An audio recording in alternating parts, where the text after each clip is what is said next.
The voice had gone away for a while. They came back in about December of 1990, but they were different this time. It was like offering me an instantaneous path to wealth, power, riches, and fame, but I had to sell my soul to it. I admit, it was tempting, and I was at rock bottom. So what I started doing is I started praying the most intense prayers I've ever done in my life to God. I said, I need a sign. If I didn't get a legitimate sign, I probably would end up killing myself. I mean, it was just, I was done. I was exhausted from these battles. They're making $11 billion a year selling antipsychotic drugs worldwide. They don't want a cure. They want to just keep treating these symptoms. Schizophrenia is not a physical problem. It's a spiritual problem. These voices are negative, energetic entities. They can put thoughts in your mind and they sound just like your own thoughts. It's stuff like, well, you're worthless, you're stupid, nobody likes you, and it ends up with, why don't you just kill yourself? I went through the fire. Understand that external entities, paranormal experiences, they're real. They're real.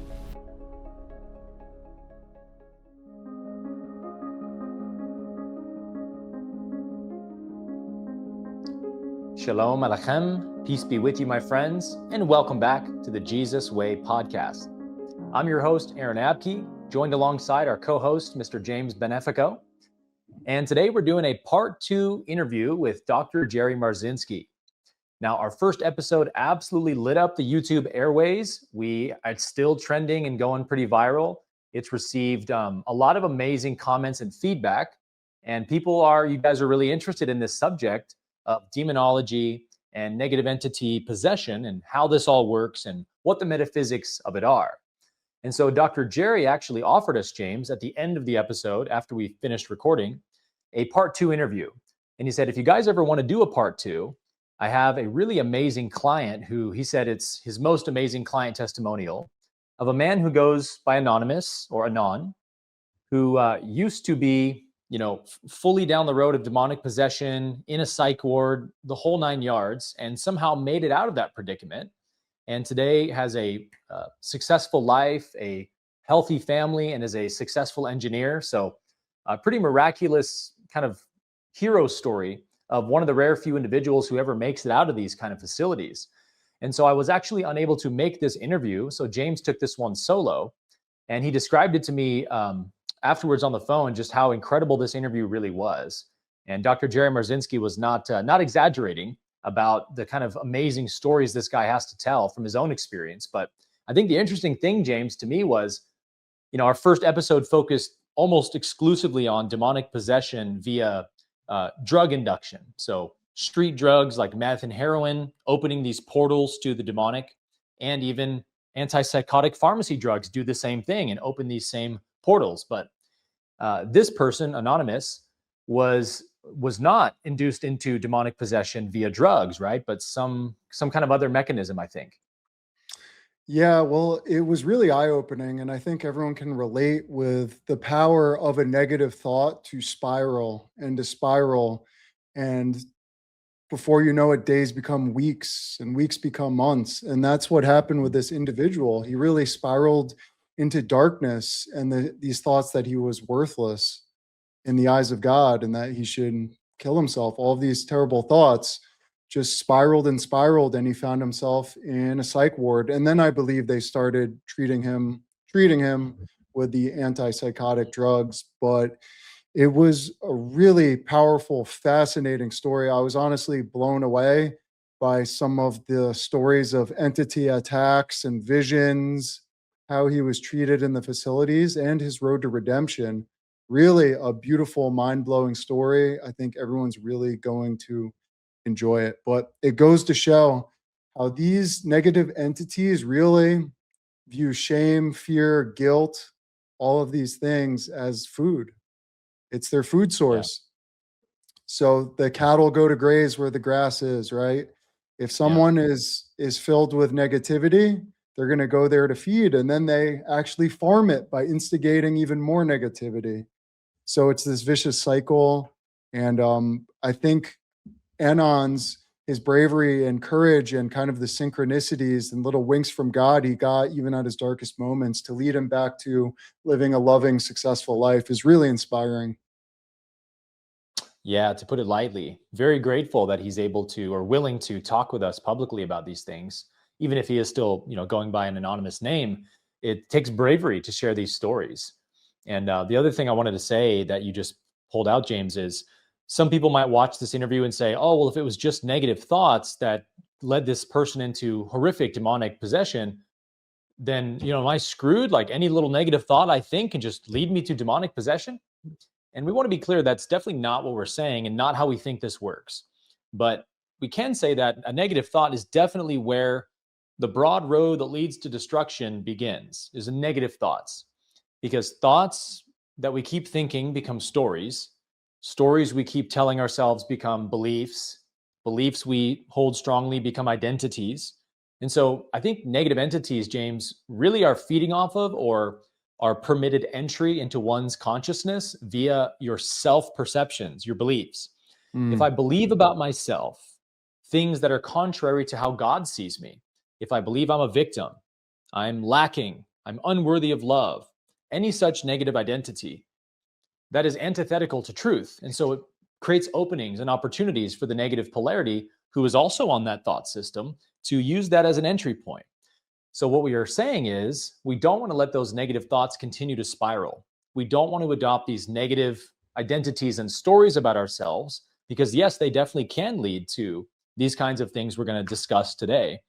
But suffice to say, the last thing worth covering here is the whole element of Gnosticism, because this got brought up in our first interview a little bit. It was kind of cool to find this out, actually. We were like, mid interview, we're like, oh, Jerry is like a Gnostic. That's kind of cool. We don't meet a lot of Gnostics, so. But it seems like he does, I don't know what school of Gnosticism he kind of studies or prefers. There's so many schools of Gnosticism, but give us your take on, because you said the Gnostic element came up again in the second interview. Is that right? Yes, it came up quite a bit, and it's a fascinating conversation. It seems like Dr. Jerry and Anon have been, I don't even know if they'd identify as Gnostics, but they're certainly inspired by Gnostic thought. And, we find Gnostic thought very interesting, the philosophy, the cosmology, and there is a lot of truth in it. However, we talk extensively on this podcast about the original form of Christianity, which was from these Nazarene Hebrew followers of Yeshua, the oldest, most original form of the faith. And they had some key distinctions with the Gnostic tradition, which came a bit later. And then the Gnostic tradition bifurcated into like 60 schools. So there's a lot of variation, but there's some common denominators in Gnosticism that we agree with and some we strongly disagree with. But nonetheless, it was a fascinating discussion, and I think it provides a really great framework through viewing especially spiritual warfare. Yeah, it's really interesting because I think you mentioned that Anon says in this interview that he actually thinks he might have encountered the demiurge from the Gnostic school of thought. We've said this on episodes before, but in case you haven't heard us talk about this, one of the most foundational or common denominator beliefs of Gnosticism is called Gnostic dualism, which is the belief that matter itself, not just the earth or something, but literally matter itself, like atoms, are inherently evil, and spirit is inherently good. And so we're trying to escape from the physical realm, which is evil, to the spiritual realm, which is good. And so they believe that the Old Testament Yahweh was a demon or a demiurge who created this entire physical realm. So we have some agreements with that and some disagreements, right? I think the Gnostics were virtually correct on almost everything they said about the mistakes and errors within Orthodoxy, both Jewish Orthodoxy and Christian Orthodoxy. They pointed out a lot of the fallacies and flaws in their thinking, such as, hey, this Old Testament Yahweh guy is definitely not the same God revealed in Jesus. So we agree with those things, right? But the conclusions that the Gnostics came to try and answer some of those questions or errors, we oftentimes disagree with, even though we think they're moving in the right direction. But we don't think they fully got all the way there in many of the cases, such as with Gnostic dualism. Orthodox Christianity is similar to the Gnostics in that they believe that the world is run by the devil. The earth is the devil's realm, playground, right? And so we're trying to escape it, like the Gnostics are, to get to heaven after the second coming. But we would disagree with the Gnostics on the idea that the devil created the earth, and we would side with orthodoxy that no, God created the earth, as it says in Genesis. But because mankind fell, introduced, flesh consumption, violence, war, all these things, then it became an environment for the negative polarity to have their way with. So it seems like the world is evil because we see evil things happen. But the ontology of the world, of reality, is not evil. It's good. God created the earth and said that it was good. So those are some little distinctions, right, of where we agree and disagree with Gnosticism. We're definitely more on the Gnostic side of things than the Orthodoxy side of things. But the fact remains that the Nazarenes, as you said, James, were huge opponents of the Gnostics in the centuries after Jesus.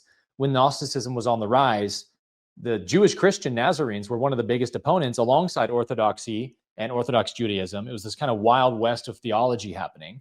And so, yeah, we side with the Nazarene Essene tradition, but we share similarities with Gnosticism. So we just wanted to give that clarification before we dive into today's interview.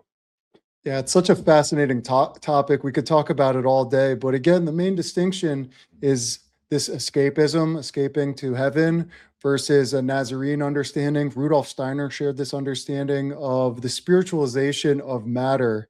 We just talked about a participatory eschatology, which basically means that humanity co-creating heaven and earth with God through participation in virtue, which are emanations from God. So as mankind becomes more virtuous, we can create a more virtuous world, and it's almost contagious. So that's our role here. That's the purpose of life, according to the Hebrew Christians, to live like Christ and to change the world accordingly. And to me, that gives a lot of meaning to life, as opposed to just this being one hellacious escape room, right? Yeah. One hellacious escape room. Yes. Pretty good description of Gnosticism, actually. So nonetheless, this was an absolutely fascinating interview. I was blown away at moments, and it really touched my heart. So I hope everyone enjoys it. Strap in, stay tuned. It's coming right up. The reason that we model our diet and lifestyle after the Essenes and Nazarenes is because they were widely known in ancient times for having extraordinary physical and spiritual health, and they lived to be an average age of over 100 years old. These weren't some weak hippies hiding out in the wilderness. These were people who could walk 20 miles a day, work the land with their bare hands, and maintain the energy for hours of meditation, contemplation, traveling, study. And they understood something that we're only now rediscovering. The foods we eat determine the health of our body in the same way that the thoughts we think determine the health of our mind. And that's why for years now, I have loved organic muscle supplements. Organic muscle is 100% plant-based, certified organic, with no artificial additives whatsoever. I built this company on these Essene principles. Your body is a temple, so fuel it like the sacred vessel it is. Organic Muscle is the official sponsor of the Jesus Way podcast. So you can support the podcast and get 15% off all Organic Muscle supplements by using the discount coupon in the link below. And now, let's get back to the video. Jerry reached out after our last episode, and first of all, the reception from anyone has been nothing short of remarkable. I think you mentioned that many people have reached out to you about inquiring about the MACE method. Yeah, it was gangbusters. I gave a brief explanation about MACE, which is a cutting edge new energetic psychotherapy that works better than anything I've ever seen in my entire almost 50-year career. I mean, it gets to the cause of mental illness, and it'll get rid of trauma in less than an hour. Now, it's having a little more of a hard time with schizophrenia. I'd say maybe 30%, 25, 30% of the people who approach us with schizophrenia, the voices disappear. That's not great, but it's a whole lot better than psychiatry, which has a 0 resolution rate. None of those medicines that they dish out cure anything. Right?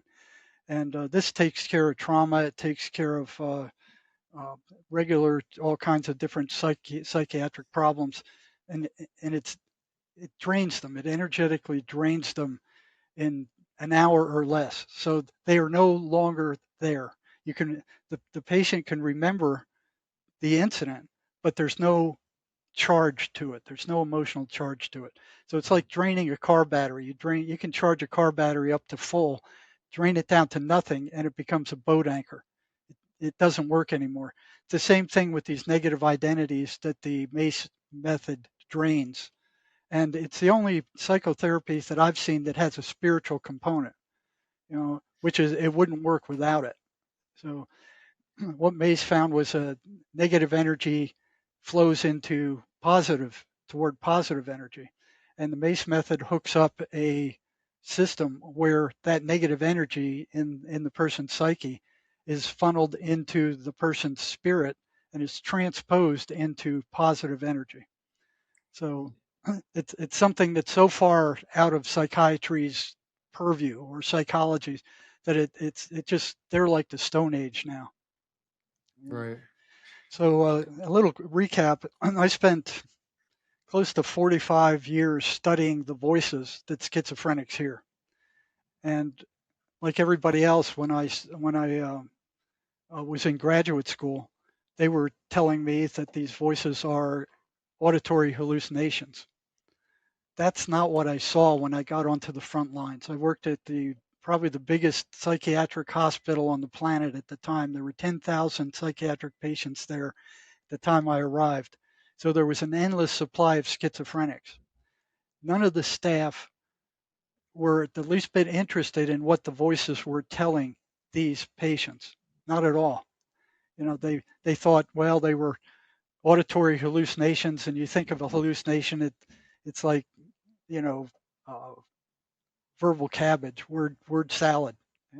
So I guess they were all thinking that.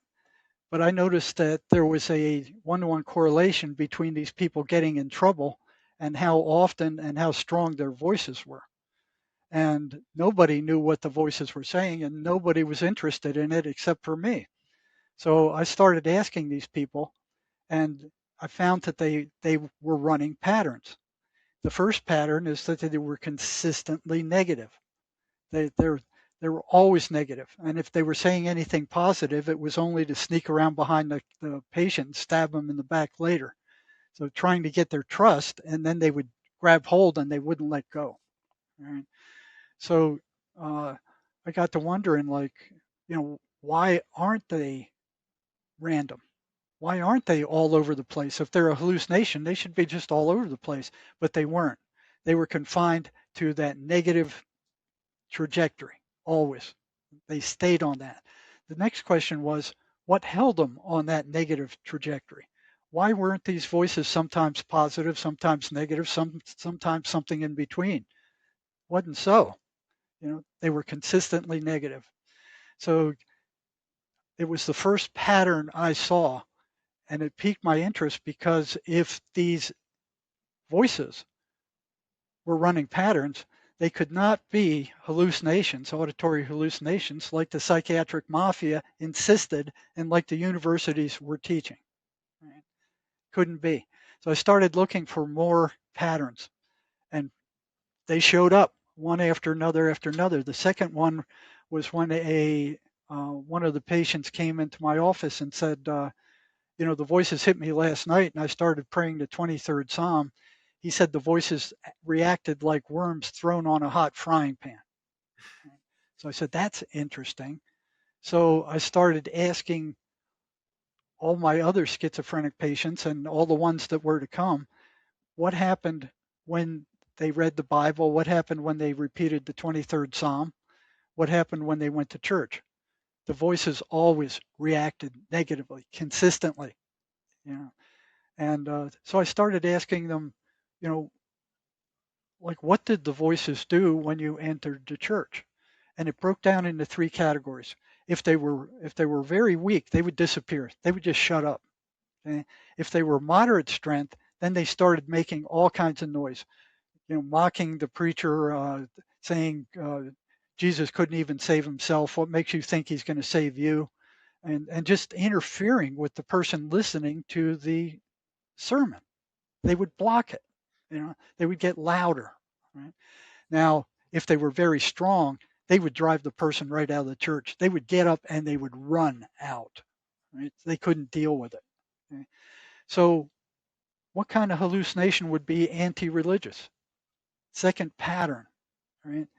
Now, for you psychiatrists out there and you university guys who are saying, oh, yeah, you got to have double blind research and peer reviewed stuff for any of this to be true. No, you just go ask your freaking patients what they're hearing.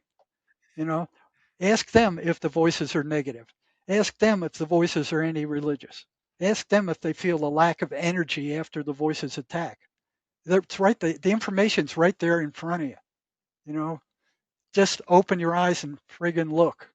It's right there. There's 23 of these patterns on my website at jerrymarzinsky.com. They're right there for everybody to see. All you got to do is go look, especially you clinicians that are starting to suspect that these voices are something other than what the psychiatric mafia is telling you they are, and what the big pharma is telling you. Big pharma's got everything to lose from you finding out what these things actually are. They're making $11 billion a year selling antipsychotic drugs worldwide. That's not million, it's billion. They don't want a cure. They want to be just keep treating these symptoms, and nobody cures. I mean, there's one fellow who asked a panel of about 10 psychiatrists if they ever cured anybody, and the answer from all of them was no. And they don't. These drugs are toxic. They're not curing anybody. They're not fixing anybody. With schizophrenia, even if the voices disappear when you stop taking the drugs, they come back. Right? So basically, all they're doing is drugging the brain. Schizophrenia is not a physical problem. It's a spiritual problem. These voices are negative, energetic entities. They can put thoughts in your mind, and they sound just like your own thoughts.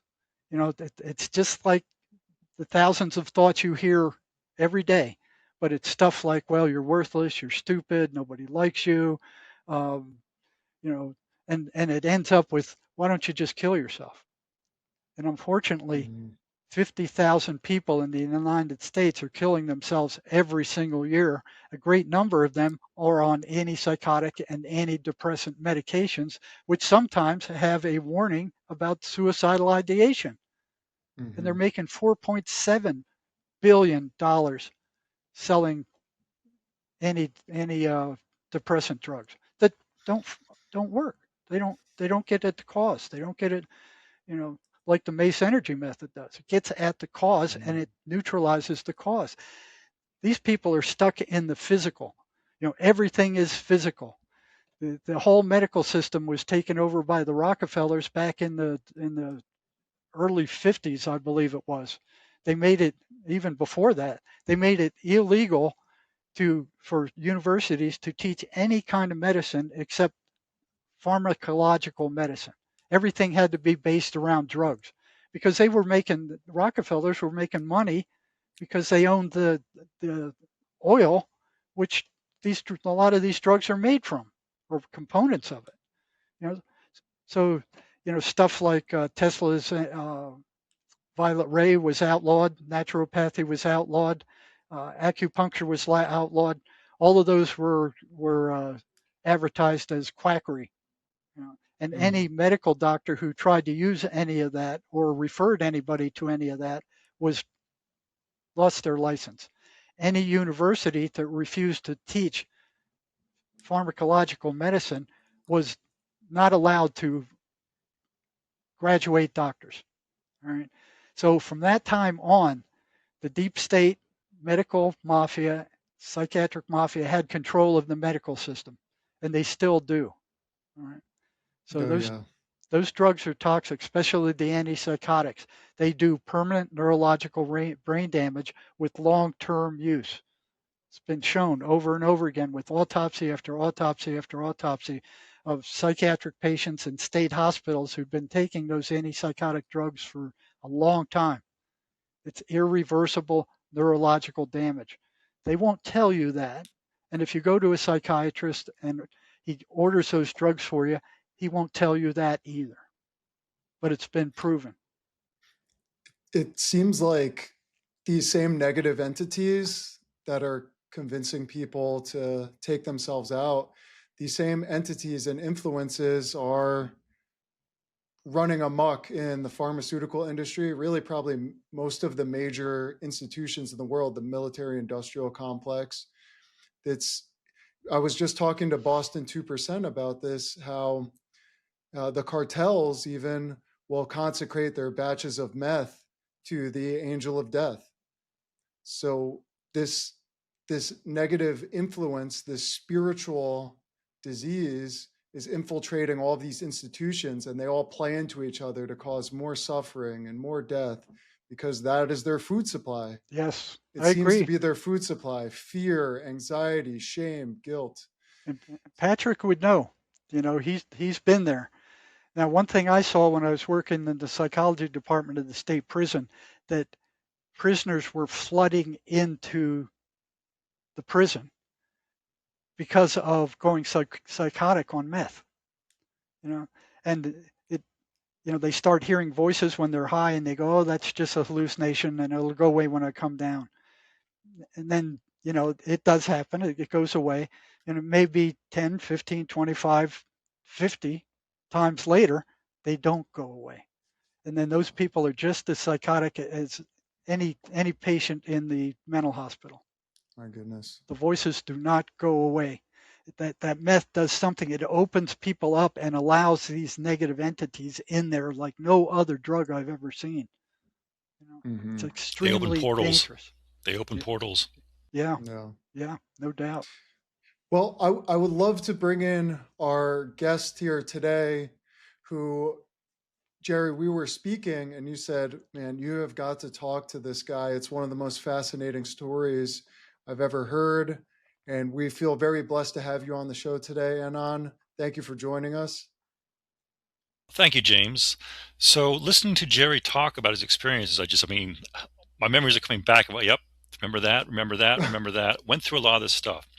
So I'm a recovered schizophrenic. I had it in my early 20s after graduating college. And I'll tell you, the reason I recovered was because I came to the conclusion that it was a spiritual battle. And that's what got me through it. I haven't been on any meds for it since about 1992, 1993 was the last time I had to take anything for it. I hated being on the meds. My objective was to get off of them at the time. So it all started when I graduated college. I had some time on my hands. So this was about maybe 1989, 1990. And I kind of started reading the Bible on my own. I wanted to read it from start to finish a little bit because I always heard it from a middle person. I had a generic Christian upbringing. I was baptized Greek Orthodox, attended a Methodist Sunday school, and was in a Roman Catholic youth group. And we did the usual stuff, like coloring the animals for Noah's Ark and that sort of thing in the Sunday schools. And I remember, learning about demons and that sort of thing. I really didn't take it that quite literal. It wasn't something I was into. I wasn't into the occult or anything like that. So as I started to read the Bible, I was trying to kind of decide what direction I had in life, who I wanted to become. And something started happening in my mind. Part of it was sometimes I felt euphoric. At times I'd say I felt Christ-like, but I didn't quite know what to do with those sensations or experiences. And then I also found I started to kind of have these negative thoughts. Like something was starting to tell me that, give it up. You're no good. You'll never amount to anything. You're a failure from the start. A lot of the things that Jerry had mentioned, that his patients had mentioned as well. And I grew up, I was a kind of well-behaved student growing up in high school and elementary school. I wasn't a real troublemaker or anything like that. I valued the education system, the public education system that I went through. I had some friends. So it wasn't like I was alone or anything like that. But after I started encountering these thoughts, it became almost like I didn't know what was going on here. It's like, okay, are these my own thoughts? Or is this something authentically paranormal occurring? I mean, I'm a rational, logical mechanical engineer. That's what I got my degree in. But I had taken some courses on abnormal psychology too as part of my minor. And then when I started encountering some of these experiences, hearing these voices, I'm like, wow, this. I know that the books on abnormal psychology, they talk about schizophrenia, but this feels very different. This feels like something's trying to kind of take over my personality, take over my body. Something was going on. So the thoughts kept telling me how worthless I was, and they definitely they encourage you to commit suicide. They'll actually tell you how to do it sometimes. I remember one of the thoughts, or very strong voices, you might say, kept telling me to climb a high tension electrical tower and jump into the high voltage wires. In other words, that's the way they wanted me to out myself. And again, I'm on the fence this entire time. I'm going back and forth. It's like, is this just my mind playing tricks on me? Or is this something authentically paranormal coming after me? Sometimes they are very strong thoughts. Sometimes they're very strong voices. And I was going back and forth. And here I am sometimes having this feeling of feeling Christ-like. I'm reading the Bible a little bit, both Old and New Testament, trying to sort through some things. And then to have these experiences on top of it, that being like feeling like there's some voices working upon me. It's like, what is going on here? I mean, it was causing cognitive dissonance in my mind, trying to comprehend all this stuff. And what was happening, I was kind of going deep into my own psyche to kind of deal with some early family dysfunctional issues. And I think what these thoughts or voices do, they will take any negative thoughts or negative experience that you've had, and they will amplify them. It's like they're stirring them up to the surface. It generates negative emotional energy. That's what they feed off of. So I was dealing with this, and I was getting more and more depressed at the same time. It's almost like a whole different bandwidth of across the spectrum of DSM was occurring. I mean, there's times I probably felt a little bipolar. There's times I was extremely depressed. Probably had some mania thrown in there. And I'm trying to sort through what's going on here. And I was crashing, basically what it was, psychologically, emotionally, mentally. I had these constant. Did those thoughts sound any different than your regular thoughts? Was there any difference in intonation or? For the beginning, for the most part, no. They sound like my thoughts. Yeah, that's where they trick you, because they sound just like your thoughts, so you assume that it's you. And they'll tell you things like, no, this is you just thinking this. This is your own mind going back and forth on this. Right. I remember a prisoner that asked them, demanded to know who they were. What are you? Who are you? And the response is, we are you. We are you. So eventually I crashed so hard in the depression. I mean, I wasn't eating anymore. These voices were telling me that I wasn't worthy to eat food. I was probably down about 100 pounds, and I'm about 6'2", so I lost a lot of weight. And I couldn't function in life anymore. I mean, I couldn't even add 2 + 2 together, because these voices were constantly in your head. It's like they're berating you, every possible negative thing they're telling you. They're trying to isolate you from families and friends. They're trying to make you paranoid, and they're telling you things that you're not quite sure whether to believe or not, or who to trust. Your whole reality is being thrown off. And I knew at the time that my mind wasn't right. I knew something was going on. So finally I crashed to the point where my whole body started thrashing, and I was on a very low dose of lithium at the time. And I tell you, the voices were so much in my head, I didn't even remember even take the lithium, I think. So I probably wasn't even taking it. So I was rushed to the ER. They ran some tests, I think did an MRI. They wanted to see if it was something physiological or neurological. But it turned out it was none of those. They concluded that it was psychological. But I'll tell you, I felt like something else was trying to enter my body and take control of it, like moving my arms and legs, like it wasn't me. Something else was doing that. And I was admitted to a psychiatric hospital after being in the emergency room. I was there for about 4 weeks. This is in the autumn of 1990. I think it was about September, October. Or no, wait a second. I'm trying to keep the years straight. know, I think it was around 1990. So 1990, 1991. But I was admitted into a psychiatric hospital for about a month there. And they would kept asking me, "Are you hearing voices? Are you hearing things?" And I would kind of tell them the caveat. I said, "Yeah, I'm hearing voices, but it's like my mind's just playing tricks on me." It was almost like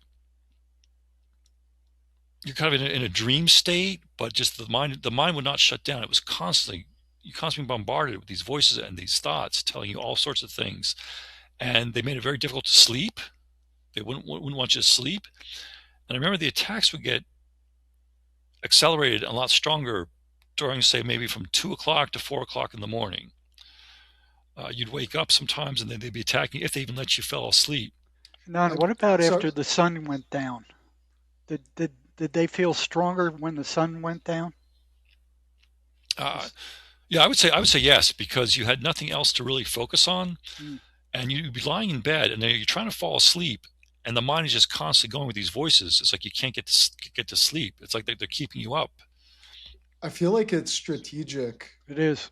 because lack of sleep just strengthens. It gives them more power over the individual. And I've told this story with Jerry, but the reason I got into all of this is because my best friend took his own life Oh, I'm a sorry few to hear years that. ago. Thank you, brother. I appreciate it. And it was after a few nights of not sleeping. He had also recently gotten an amphetamine prescription, and he was hearing voices preceding his suicide. So I really believe that if he had gotten some good rest in the days leading up, he probably wouldn't have been as susceptible to these voices urging him to Well, end his life. you look at the magnitude of the problem, and when you got 50,000 people in the United States alone killing themselves every year, with psychiatrists killing themselves at a rate higher than the average, you know, that those people are having thoughts in their head to kill themselves. They don't just randomly go out and go, there's without any thinking, kill themselves. Those thoughts are being put there by these entities. I came very close to doing it. I mean, I was at the point where I was getting out pipes, hooking up to my exhaust of my car, getting duct tape out, but higher thoughts were entering my mind. I had two nieces at the time, and I remember part of me was just that compassion for the younger generation. Like if their uncle killed himself, that would give them a permission slip to do so as well if they ever face a tough crisis. So that's kind of what stopped me, because I had two younger nieces, and I just realized, I didn't want to screw up their world and their life of doing it, and that's kind of what would stop me sometimes. But it was my mind's going back and forth as far as, are these my own thoughts? Is this a spiritual battle? Is this something paranormal? So I mentioned, I ended up in the psychiatric hospital. That was about September, October 1990. I got the dates. I remember the dates now. And when you're in there, you're a guinea pig. They don't know what drugs to give you or what pills work. And they gave me all sorts of combinations of drugs, pink ones, blue ones. If that didn't work, they give you octagon-shaped ones. And these drugs, they're not the type of ones you want to take for recreational enjoyment. I mean, Now, I tell them remember about the baseline. Oh, yeah. So, like, I'm an engineer. I took chemistry and biology, so I understand a little bit how science works. And they were telling me that your brain chemistry is off. And I asked them, okay, my brain chemistry. Well, what's the baseline? Where should it be? Where should it be? They just gave me blank looks. The doctors there and the nursing staff, you're probably the only patient who ever asked them that. They skipped right over it.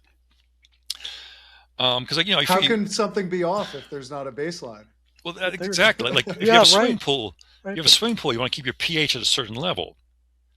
Same idea. If your brain chemistry is off, well, where should it be, type of thing. But that's the marketing excuse that the pharmaceutical industry uses, is that it's your brain chemistry is off, and these drugs fix the brain chemistry. Again, this was a lie came up by Eli Lilly back in the 70s, I think, when they came out with Prozac. They needed some reason for it to explain why it worked. So they just made one up. It had a clear blue, and now they're teaching it in the universities. They taught it for years. It's in all the textbooks, and it's a friggin' lie. So none of these pills were doing anything. They give you the little cup. They make sure you take it. I just remember every day I was trying a different combination. seeing if this did it or that did it. There'd be group therapy too. And I remember the psychiatrist I was seeing in the hospital. Yeah, I probably had total 20 minutes with him a day. And I feel like some of the people in the psychiatric hospital of the staff were possibly demons or archons themselves. I mean, some of them were very nice. Other ones you weren't so sure if they're looking out for your best interests. But none of the pills were working. I remember there's some days I don't even remember being in the psychiatric hospital. Like there's 3 or 4 days where just my mind was just wiped. It was, I don't know, it was from the drugs they were giving me or from the paranormal attacks that I was encountering. But I do remember the voices getting very, very strong on one particular night. And they would attack. It almost sounded like, if you ever go to see a play, before the play or a movie starts in the movie theater, everyone's talking back and forth before the show actually starts. That's kind of what it was like. I was hearing a multitude of voices. It sounded like women's voices, men's voices, even possibly children's voices, but it was a cacophony. And I'm trying to ignore this. I'm trying to fight this stuff. And I never said to the staff in the hospital, hey, I'm hearing negative voices that are saying mean things. I'm just saying, yeah, I'm hearing some stuff sometimes, but I just told them it's just my mind playing tricks on me. Could you feel your energy being drained while this was happening? After the attacks, I remember I felt very, very weak, just totally drained. That's consistent. They're feeding off of that angst, off of that fear, that confusion, that anxiety. That's their food. That's what they want to generate. This is what Robert Monroe also validated this in his research, that these entities are feeding off negative energy like that. Oh, did he? Yeah. That's good. Yeah, the word loosh. Now I'm not sure Robert Monroe's research, if are they feeding off just our negative loosh, or are they feeding off a positive loosh as well? No, it's just negative. Consistently negative. That's what they feed off of. They're low frequency entities. You could argue that angels, positively polarized beings, I don't know if feed off is the right word, but anyone who has a heart for God or love for others, we all feed off love, right? So the positive polarity will feed off of love and service and positive things. If you see, a cute puppy or whatever, someone doing something nice, that makes you feel good. It gives you energy, because you're on the positive path. Where someone on the negative path or being on the negative path, they get energy from inherently negative acts. That's how I see it, at least. Yeah. It's a good model. I mean, there's I don't know for certain what's going on, but I just know something's going on out there based on my experiences. So that night of hearing the voices, they got very strong, and I was hearing them outside my mind. Like I was starting to hear them like around me, and I'm there like lying in bed, just with my eyes closed, just trying to fight them to retain my personality, because it felt like someone were trying to take over who I was. They were. And I remember it felt like there was like several of them, and then it became almost like committees. Like I tell, like some voices were starting to leave, and it became like a committee of like 12, then 9, then 5. But I remember one of those voices distinctly saying, "What are we going to do about him?" So I was in the hospital. Lots of stuff went on there.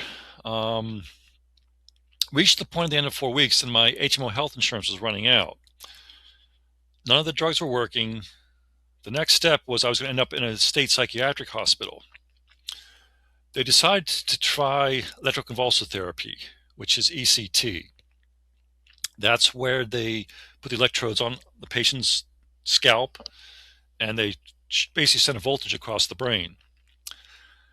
Now, when it was done to me, it was in the 1990s. It wasn't like the way it was done, like say in the 60s, 70s, and even early 80s. It's horrific. Where, I mean, so they gave me they told me exactly what they were going to do. Like they gave me a muscle relaxant, because when they give you the voltage across the brain, you can have seizures, you can snap ligaments, break bones, your whole body will seize. But because they give you the muscle relaxant, you can't move your diaphragm up anymore to breathe. So they had to put a respirator on you too at the same time to give you the electrical dose. And they did tell me that I would have some short-term memory loss when I was going in for the ECT. So they did it the first time, and I gotta admit, I felt a lot better. It's like I wasn't hearing the voices. I felt more like myself.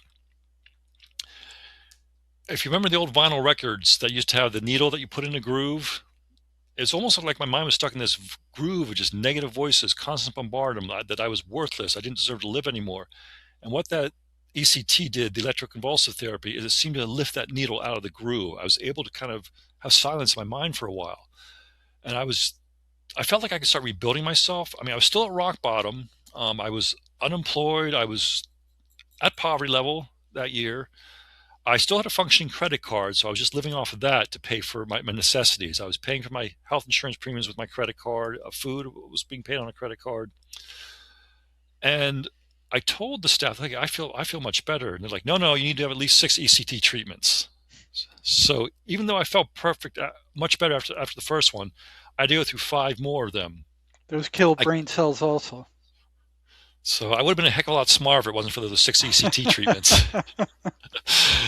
So I went through a total of 6, and I can't say that I felt any better between the first one and the 6th one.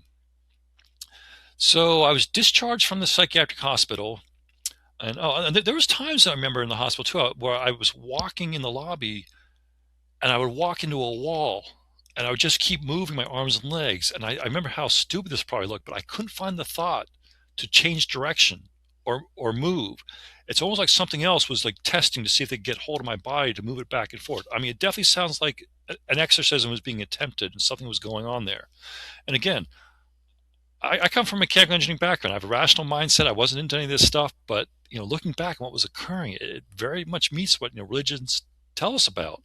That there are all these entities out there, whether you call them demons or archons or jinn, there's something to them. So I was discharged, I think around October 1990. The voices were gone. I was starting to try and get my life back together. I wanted to get on with my life. I just wanted to put this whole experience behind me. I wanted to start, find a job, move out of the house of my upbringing, just establish myself as a human being, start my life again. And then the voices came back. This is probably December of 1990. So the ECT worked temporarily, but then the voices did come back. And I was seeing a counselor at the time. I think it was on a low dose of Klonopin, just kind of like as a mood stabilizer. But I got to tell you, those psychotropic drugs they gave me in the hospital, they were just awful. I remember sometimes it felt like I had 50-pound weights on my feet. I could barely lift up my legs. Super dry mouth. I remember one time I was looking straight ahead. I would turn my head to the side, and what I was looking would go like this. It would shift and catch up to me. As I turn my head again, it would take a while for what I was seeing to catch up with my eyes. So really some awful side effects. Well, and the voices use those side effects. When I was working at that state hospital, psychiatrists were being assaulted at a rate higher than any other staff except the attendant staff that were with these people for 24 hours a day. I found out toward the end of my 7-year work length there, one patient went off her meds, and her mother came up, and we were kind of, why did you do this? You knew what would happen. We'd have to discharge you if you went off 3 times, and you went off 3 times. Tell us, why did you do it? She said, the voices told me that the drugs that the psychiatrists were giving me were poisoning me. So, and they are toxic. So there's truth to that, and they pointed to those side effects, like Anon was talking about, as proof that they were being poisoned. So a lot of the patients, especially the males, would attack the psychiatrist because they were forcing them to take these meds, and they didn't want to be poisoned. Now, I do want to stress the fact, in my opinion, I think the pills and the medicines and the pharmaceuticals and the psychotropic drugs sometimes are necessary. Oh, yeah. Just for the short term. We're talking maybe no more than 6 months or so. The idea is to get the patient off the drugs. It's just sometimes you just go ahead, Jerry, because you've had experience with that. Yeah, I've seen some in the prison where they need to be on the drugs all the time. They're very dangerous people. Like you said, it should be used for the short term, but there are a lot of people that are dangerous. A lot of these mass murder people, they're hearing voices. The one that just recently killed the little Ukrainian girl. he was psychotic. You know, they need to be tranquilized because some of them are so far gone that they're never going to be able to function safely in society again. But for the most part, no. If they're keeping these people on these drugs for a long period of time, they're doing more damage than they are good. Jerry, would you consider, like, for instance, someone who's a mass murderer? It seems like there's a spectrum with these beings and their influence over people, from minor influence to more powerful influence, all the way to like a full-on possession. And is that what you experienced as well? Like, how close were you getting to fully being under the control of these entities? Like, how much sovereignty did you have throughout this process? Well, I'll be honest. There were times where I almost lost my sovereignty. I mean, it became pretty close. I mean, there were certain impulsive things that they would try and get you to do. I don't remember. I wasn't violent of wanting to hurt anybody or anything like that. Now, maybe because they didn't get to that point. I remember I did want to throw a brick through a former place of employment that I'd been at, and I do think sometimes too with these attacks where I feel like that they were sometimes using other people to incite the negative emotions in me. Like you'd have somebody say a comment just off the cuff, like where'd that come from? And so I sometimes think that these entities, they don't just work off their target. I think they may go into people around their target to use them to try and get their target to emit more, I guess, negative loosh. Yes. So I mentioned the voice had gone away for a while. They came back in about December of 1990, but they were different this time. It's almost like there was a hierarchy to them. And the first voice came back, it was like offering me an instantaneous path to wealth, power, riches, and fame.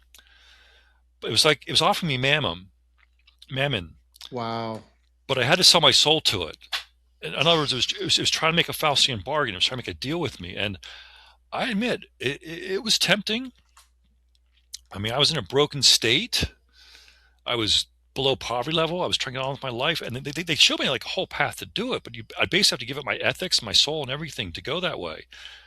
And it was tempting, but I said no to it because I just felt like I didn't feel like it was coming from a good source. I had one offer me a lottery number one time. One of the prisoners, the voices he was hearing, offered a lottery number. Wow. I did the same thing you did, Anon. I didn't want any part of it.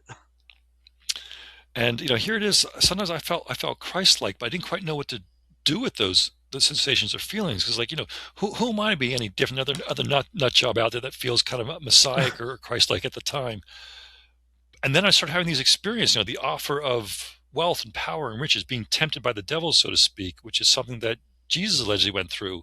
And I'm having these similar experiences. So this is adding even more to my madness and my state of mind. Like something weird is going on here. Is this just my mind playing tricks on me? Do I have some underlying psychosis? I wanted to be some sort of Christ figure. I mean, I didn't know what was going on in my head with this. The only thing I can say is I truly believe there was a cosmic battle going on in my mind. And I'll leave it at that. So I said no to the offer of mammon. I didn't want that path to riches, wealth, and fame if I had to give up my soul, if I had to give up my ethics. So then these attacks started to come in stages. So about a month or two later, the next attack, it would make me feel extreme guilt and shame. Again, trying to get me to end my existence, but it would point out every crime in my life, every crime that I ever committed, however minor they were. And by crimes, I'm talking about using an earthworm as bait when I go fishing. But it started talking about a horrible creature I am, that I kill earthworms and that sort of thing. It would make me feel guilty for every morsel of meat that I ever ate. So here it is. This is the great crime against my great sin, was that I'd used live bait to catch sunnies and bass and trout when I went fishing. So these entities would go into your mind and pull up some of your past experiences. Yeah, they can do that. They can pull up every rotten thing you've ever done and start blaming you and generating guilt, again, to generate that negative emotional energy that they feed off of. And I think we've all experienced this. So you're just in the shower and something you did when you were a kid or something, You bullied someone when you were in elementary school, it comes back into your mind. You're like, why? I had forgotten about that. Why is that popping into, now I feel bad. That's a hit for It's, them. They're testing. They're testing. I mean, we've all done things in our lives that we're probably not proud of, but we realize, okay, we make amends. We try and improve ourselves after that. We try not to repeat those errors in our ways. We try and learn from our mistakes and to be better human beings. So I started standing up to these voices. The one that kept telling me that, it would blame me for every morsel of meat I ever ate, every fly and a worm that I killed. So I started defending myself. I started saying, God created me with teeth, taste buds, tongue, and mouth. Do I not have a right to use them?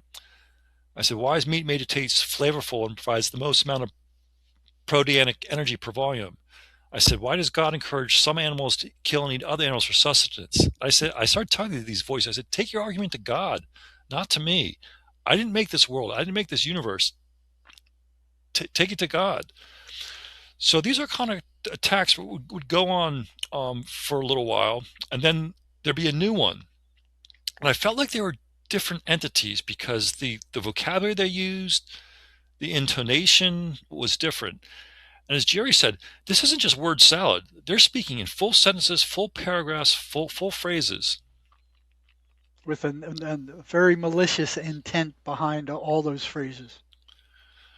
And again, I'm on the fence. Is just my mind playing tricks on me, or is there something authentically paranormal going on here? Is this something spiritual? I didn't know where I was through all this.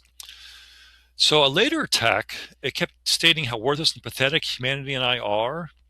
It kept saying there were insignificant lumps of flesh being destined to rot, eaten by worms and bacteria. And I would counter-argue. I started arguing against them. Sometimes I would talk out loud to them when nobody was around.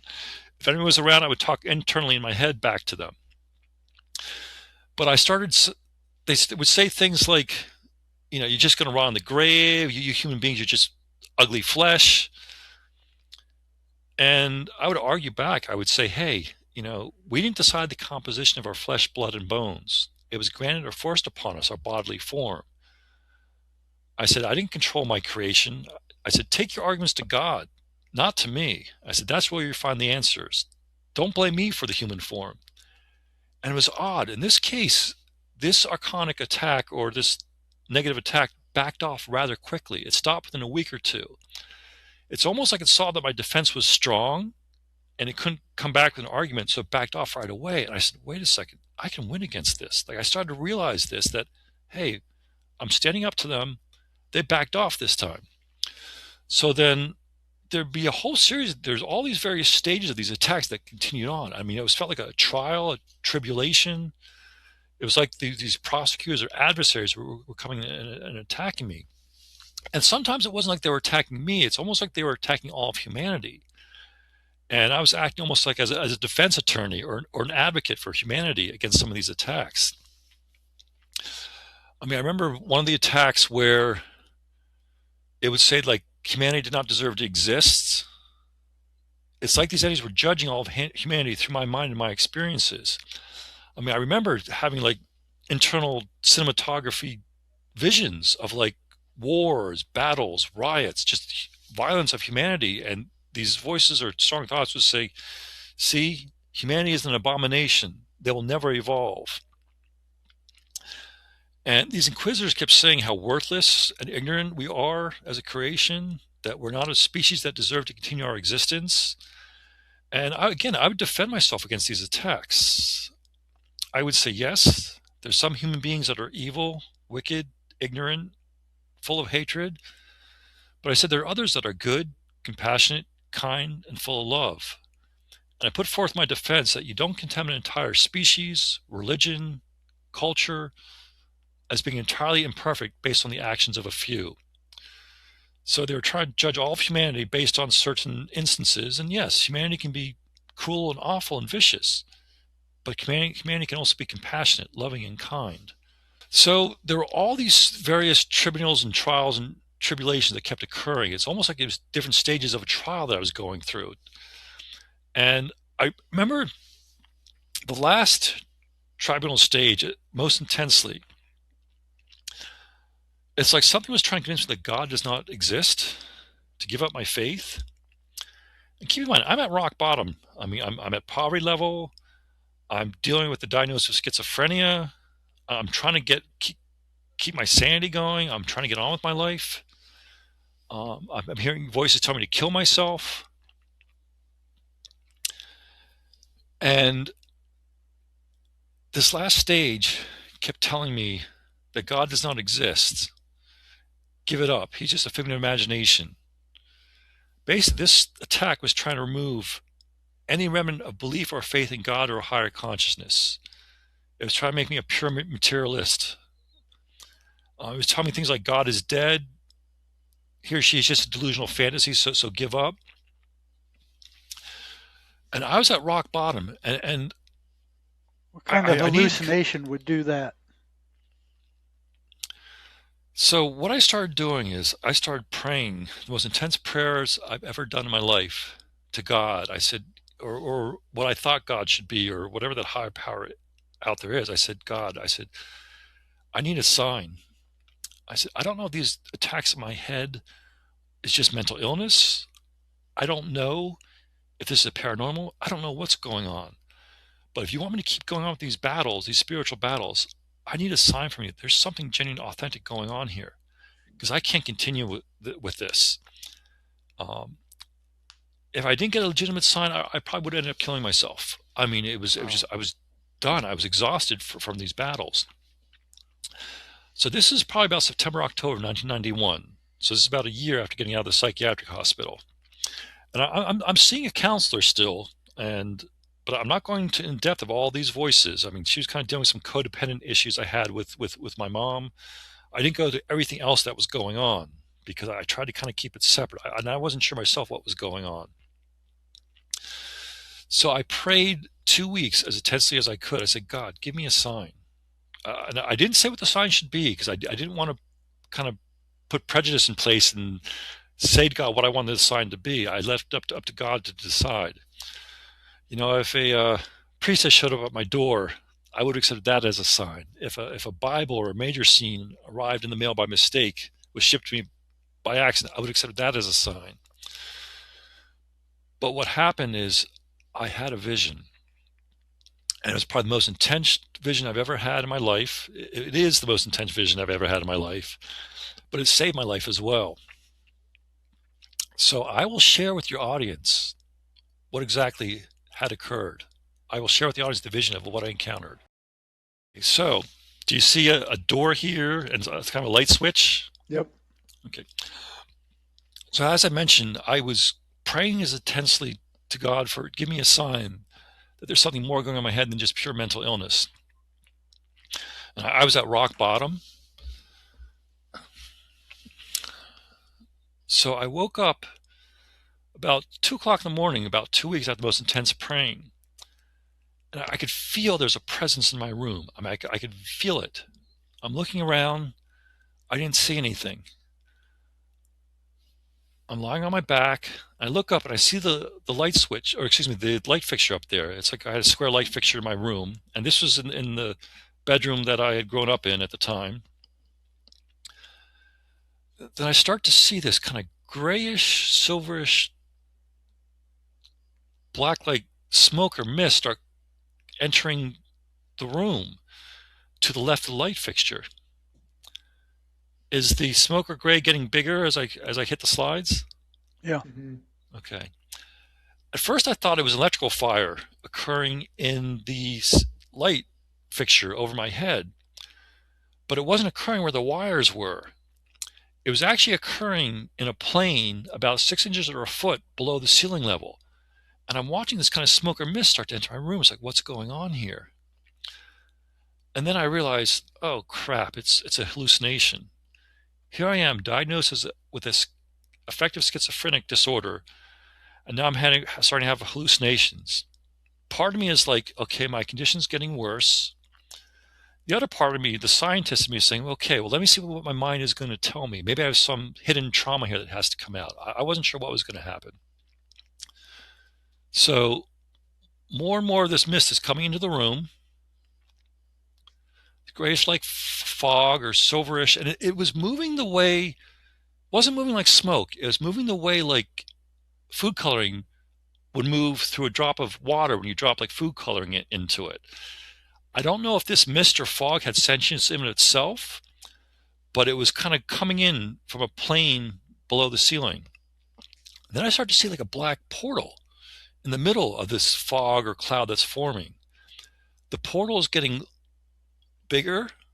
It's getting oblong shaped, almost oval shaped. And I could see the smoke or mist was coming in from the inside circumference of this portal or opening that's occurring in my room. Now, this isn't normal reality. I'm like, what is going on here? I'm curious and scared at the same time. Wasn't sure where this was going. And again, I feel something. I feel this presence. So this portal gets bigger and bigger and bigger. More of this mist comes into the room. I'm looking into the portal. It's pitch dark. I really can't see that much. I really couldn't see well into it. It just looked very dark. And all of a sudden, whoosh, I see these two serpentine or snake-like movements from bottom to top in the portal. And I remember all the emotions I felt with this experience. It's like, whoa, what is that? And I'm watching it. I'm watching the snake-like movements move. It's like it's moving from bottom to top. I can see the end of its tail. And I remember thinking, oh, thank goodness, whatever that is, it's on the other side in that portal and not in my room. But that was a thought. That was a thought I spoke too soon on. So more and more the smoke starts to fill the room. It's almost forming like a cloud or a fog. And I start to see the snake-like movements on the edges of the cloud. And I'm thinking, crap, this thing is in my room, whatever it is. And again, I'm not sure if I'm having a visual hallucination or if this thing is actually materializing within my room. So I'm lying on my back looking up at all this occurring. I see the serpentine snake-like movements coming kind of in and out of the cloud, almost like it's coming out of the portal and entering the cloud. For a while there, I couldn't see any of the cloud, or excuse me, any of the portal behind it, but I saw like turbulence in the edges, and then all of a sudden, this creature entity pops out of the cloud at about a 2 o'clock position. It looked just like this. I remember it had a mane that was very distinct. It had a mammalian head or face on the side. It had whiskers. It had dark black glossy scales running down its side. And its underbelly had kind of like a grayish scales on its underbelly. And there was like this seam that seemed to run down its body. And I was a little taken aback because I was seeing serpentine movements. I was expecting this thing to come out with like a snake head or a lizard head on it. But it comes out with it looked like lion-like, dog-like, or monkey-like from the side, but it definitely had a mane. And I'm thinking, what is my crazy schizophrenic brain doing? Why is it coming with this sort of thing for a hallucination? So I found these entities on these charms, probably about 2020. So I'm having this hallucination back in 1991, and I found this on the right-hand side in 2020. But these are sometimes referred to as Abraxas stones, and they're from maybe 3rd or 4th century. Here's some more of them. This entity goes by many different names. It's referred to as Chinubis. It's referred to, the Gnostics used to refer to as Yaldabaoth or the Demiurge, Sackless, the Cosmocrator. So it has different terms depending on the particular reference source of where it comes from. But if you notice, there's a seam on this as well. Oh, running wow. down. And even on this amulet from the 3rd or 4th century, you can almost see a seam there. And there it is. It has like a lion-like head and a serpentine or snake-like body. So our ancestors saw this type of entity or creature back in the day. So I'm more curious than scared at this point in time. So it comes more into the room. It's almost like when it first came in, it's like it was looking for something. And then it turns and faces me head on. It definitely looked lion-like, some sort of feline creature, had a mane. It looked kind of rather disheveled, like it'd been in a few cat fights. I remember his left eye looked like it was scratched or had a scar on it. It might have even been blind in his left eye. I couldn't really distinguish that, but it definitely looked like it had been in a few cat fights. I mean, I could see the details so vividly. I could see whiskers. I could see facial imperfections, stubble on it. And its muzzle was a little bit wider than a lion, but it definitely looked lion-like and had this like serpentine or snake-like body. And then all of a sudden, it changes into the most horrible thing you could think of. I remember it had very grayish, wrinkled, prune-like skin.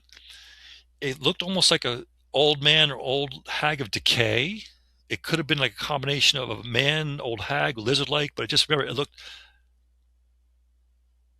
extremely frightening looking. I remember my skin just went into instantaneous goosebump modes. I had goosebumps all over my body. It had like a howling, screaming expression, like it was coming to devour me or my soul. And I'm like, what is going on here? I thought I was going to die. I'm like, this is the end of my existence. My whole body, I just felt like in a state of terror and fright. And I had this thought, or a higher thought. I don't know if it was my own thought or if something else put it in there. But I just remembered, I felt like, if this is the end of my life, I don't want to go out of the world feeling like this in a state of fright. I didn't want to give this entity the satisfaction of having me die in a state of fright. I mean, this thing felt immensely powerful. So what I did, I just lowered my ego and I just projected love onto it. I just said, you want to make me feel frightened. You want to make me feel terrified and scared. You're coming to destroy me. I don't know if I'm going to live through this. I don't know if you're going to devour my soul. I don't know if I'm going to die. I don't know if you're real or not. I don't know if I'm just imagining you. But I just projected love onto it. And I could actually feel a projection of love go off of me and confront this entity. And the entity felt evil. At least that's the way I was interpreting it. And all of a sudden, it seemed to vaporize or disappear or just kind of disintegrate. It wasn't there anymore. And I'm thinking to myself, am I still alive? What just happened? I know I'm still in my room because I can still see the square ceiling light fixture. The cloud is still there. And then all of a sudden this new entity appears overhead. And this entity was very different than the other one. It had it was androgynous looking, but I felt it was of feminine nature. Now, I'm not an artist, I'm an engineer, but you have to visualize this face was the most intense, beautiful thing I ever saw in my life. Sheer beauty. And it had these bronze energetic discharges. They looked like wings. They could definitely interpret as wings. It had maybe 3 or 4 pairs of them. And I came across this years later. Wow. So our ancestors encountered these entities, and they're talked about in various religious texts. You could call it an angel. It could be a cherub, a seraphim, what they call maybe a Luciferian entity. I don't really know, but this is a good representation of kind of what it looked like, especially the image in the lower left-hand corner. And it was sheer beauty, the face. And it wasn't like I just saw the beauty. I could feel it viscerally within my body. And part of me was like, I'm a mere mortal. I don't deserve to be seeing this beautiful entity, whatever it is. And I didn't know what it was going to do. But I almost felt like the entity wasn't aware of me. Like I was aware of this entity before it was aware of me. So the entity is just kind of floating there below the ceiling. Its wings are moving, and sometimes the wing would actually move across its face a little bit, and its eyes were looking downward relative to its hovering position. So like I said, I seemed aware of this entity before it was aware of me. And then all of a sudden its eyes open. And we were just staring at each other. I didn't know what was going to happen next. But I just remember this face was undescribable beauty and elegance. Oh.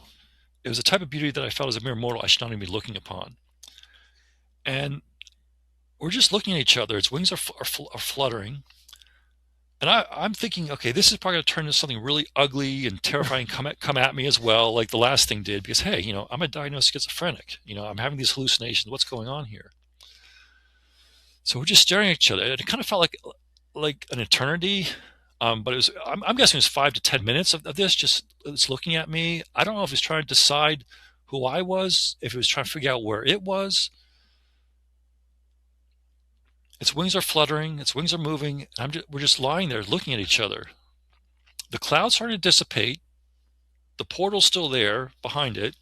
And I knew I was still in my room because I could still see the square ceiling light fixture throughout this entire ordeal. That was my datum point. That was my constant to know that I was still in my room.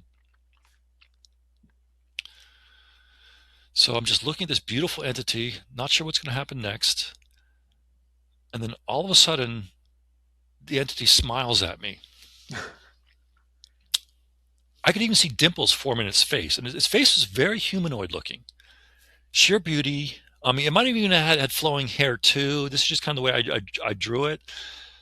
But upon that smile, I felt this rush or a wave of love, ecstasy, compassion. It's like it was letting me know everything's going to be okay. Now, granted, I'm still a little terrified because this isn't normal reality. I mean, it was both exhilarating and terrifying at the same time. But I just remember this entity just projected pure, unadulterated love back at me.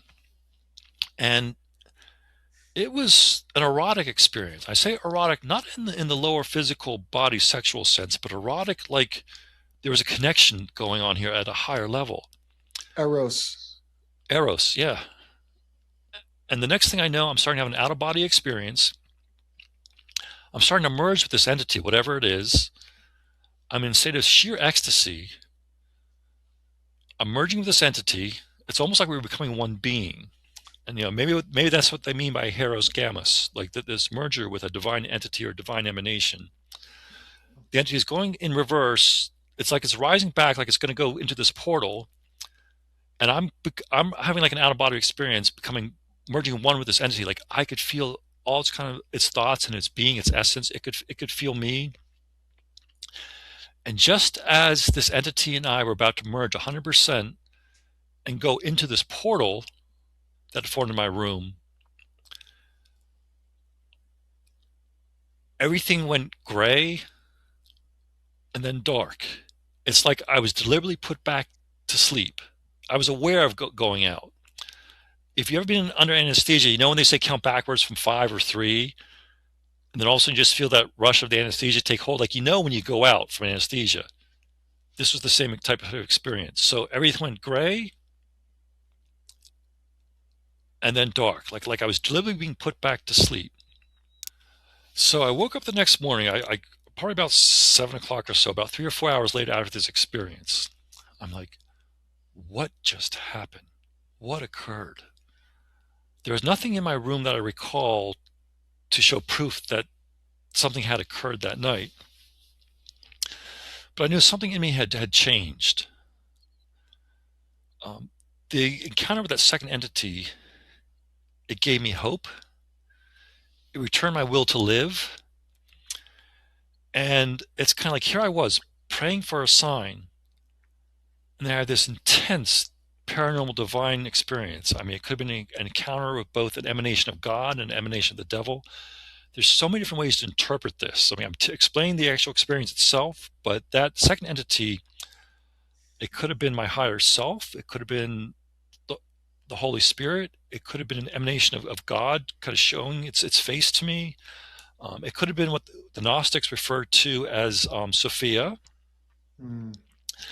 So there's many different ways to interpret this stuff. Now, I'm going to read something to you from some of the Gnostic texts. Now, Gnosticism, a lot of people, even mainstream Christianity, view it, it's a heresy and this and that. But if you really read into it, Gnosticism was actually the placeholder of Christianity after Christ was crucified, after Jesus was crucified.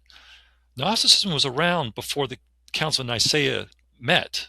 200 years before Christ died. Yeah. And Gnosticism, in my opinion, really is the beginnings of Christianity. And it's still a Christian message, but it's just a little bit different how they interpret it. What the Gnostics, one of their primary views on Christianity is that Christ's purpose wasn't to be crucified on the cross and die for our sins. The Gnostics view that Christ was here to kind of wake us up to our divine origins, to say, hey, that there's something going on this planet Earth, that you're not who you think you are. But I just discovered Gnosticism probably in 2020. But I'm going to read something from a Gnostic text. This is actually from one of the codices in the Nag Hammadi library. This is from what is referred to as the Apocrypha of John. This was written 2nd century, probably about 185 of the Common Era. But it talks about a lion-faced serpentine entity. So this is a quote from the actual Apocrypha of John. And when she saw the consequences of her desire, it changed into a form of a lion-faced serpent, and its eyes were like lightning fires which flash.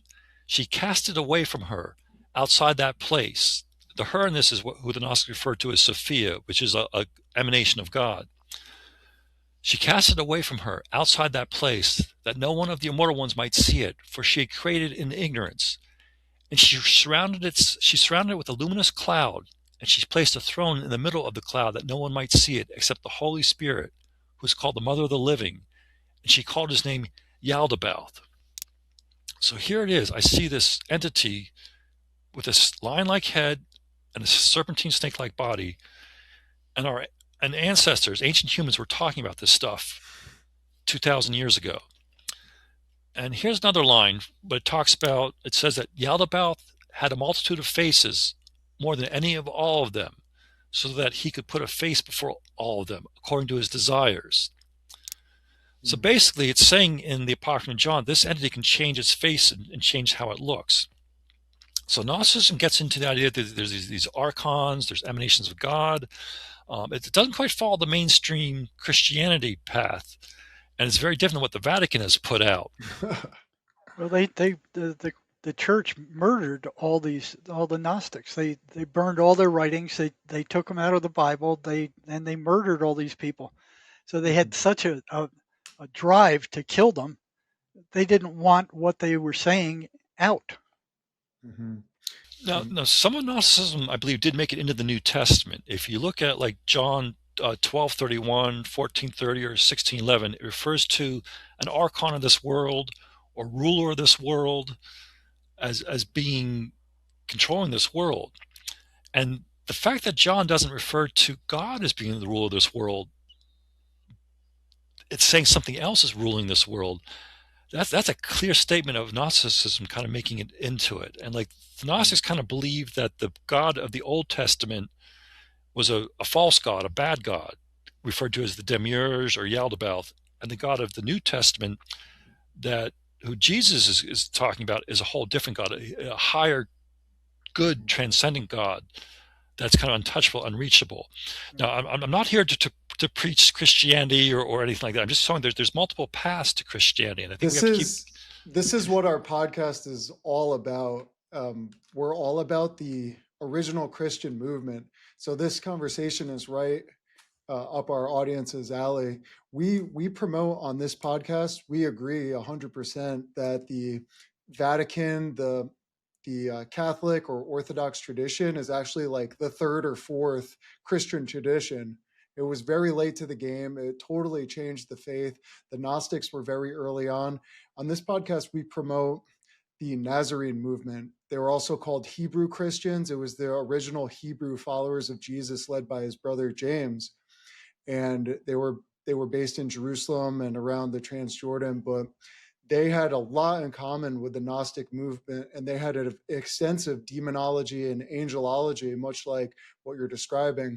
The one nuance is they didn't think that the God of the Old Testament was evil. They believed that the Old Testament had been corrupted, and that it's basically an amalgamation of the good, true God, who Jesus also revealed, meshed in with a demonic entity, the Hasatan, an adversarial force that got merged together and mishmashed into the Old Testament.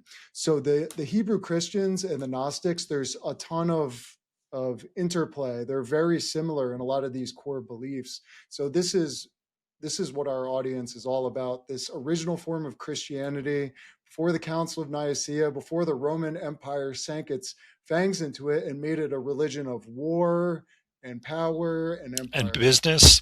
Yeah, exactly. And we see Control. that force ruling today. I think that same force is ruling today through our governments and these various institutions. It's the same control mechanism that you potentially saw. There's a spiritual battle going on out there, no doubt in my mind. It's raging. The way to win this is to put forth the better angels of our nature, to be healthy forgiveness, healthy love, healthy compassion. It's those positive forces and energies and attitudes and approaches that's going to help humanity win this war. Now, after having that hallucination, do you think I told my counselor about it? No way. Do you know why? Because they would have would have drugged me out even more so. They would have dismissed it as just a hallucination. And I have to admit, James, that was the only thing restoring my sanity after having that vision. And actually, at that point, I would say that's where I probably crossed over from a madman to a mystic.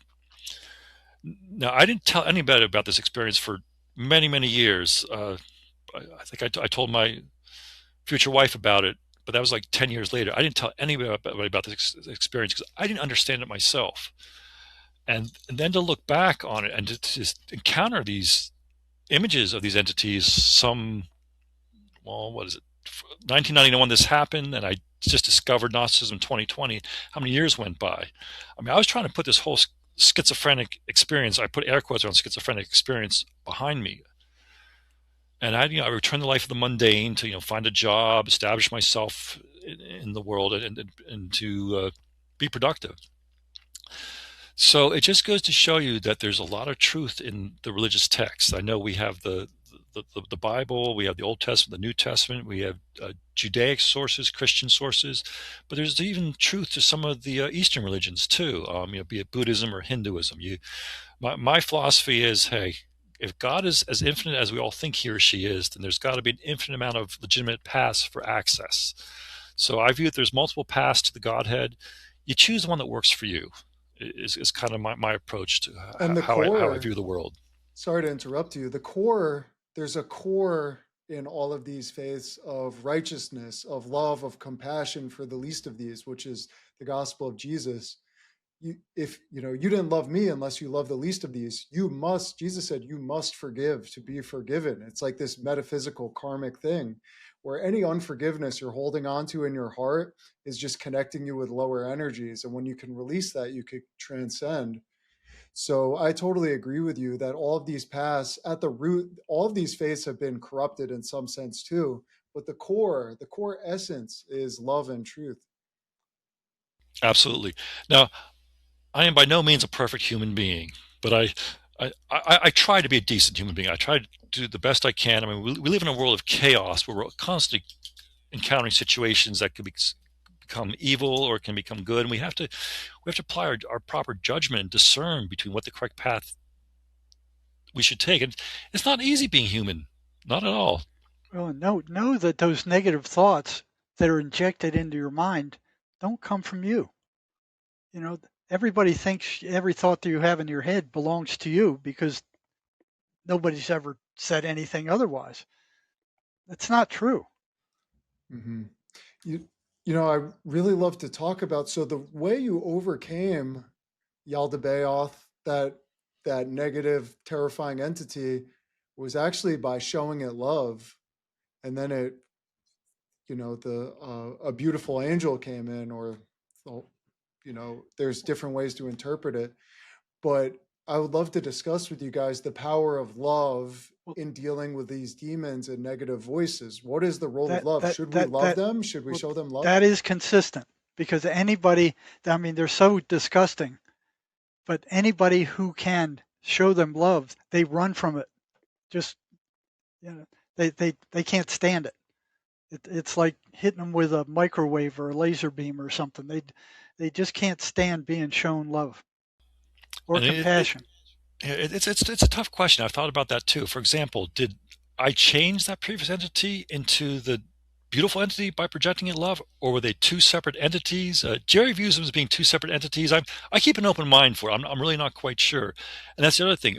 Is love changing these demons, or is it keeping them at bay? I don't quite have a solid answer to that as well. They Well, if you don't think, like it. I'll guarantee you that. I've heard that from scores of schizophrenics. And I tell them, if you can do this, do it, and they can't stand it. yeah, It doesn't kill them, but they just can't stand it. So the way I overcame schizophrenia after that, I mean, I still heard the voices after that experience, but it was like I know it. I now knew that it wasn't my own thoughts. I knew it was an authentic spiritual battle. I knew it was authentically something paranormal. So it gave me the focus to be able to stand up to them even more and confront them. And when you start confronting them, they will attack even harder at first, kind of like the Battle of the Bulge. They will come back even more intense and powerful because they don't want you to win. But if they're doing that, it means that you're starting to win. So initially, when you start to confront them, you might have to face even deeper attacks, but realizing it's not you. You're dealing with something paranormal and you can win. You just have to stand your ground. So I'd say the voices went away probably within a year or two after that. So by 92, 93, I don't think I was really hearing the voices at all anymore. See, and that's where the psychiatric mafia and big pharma are so dangerous, because they are telling people that your brain is broken, that these things are they're hallucinations. In order for anybody to recover, they have to understand just what Anon just said, that these voices are not who they are, that these are invaders. So that breaks them away, because if you think that they're and you're attacking yourself, it's a self-defeating spiral. it's almost a form of black magic. You're telling Yes, someone they're intrinsically have something very wrong with them, and that's a negative thought form that these entities can latch right. onto. And that And there's no there's cure other than the only thing they could right. do is take these toxic medications that are slowly rotting out their brains. I think the other reason I was able to cure myself is that nobody told me that I couldn't. That Hmm. helps. Right. I have a question for you.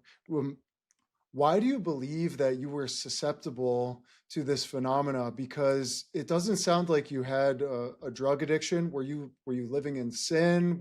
What do you think gave the opening to the voices in the first place? I think deep inside the core of my being, I did have a very strong faith. And I don't think it liked that.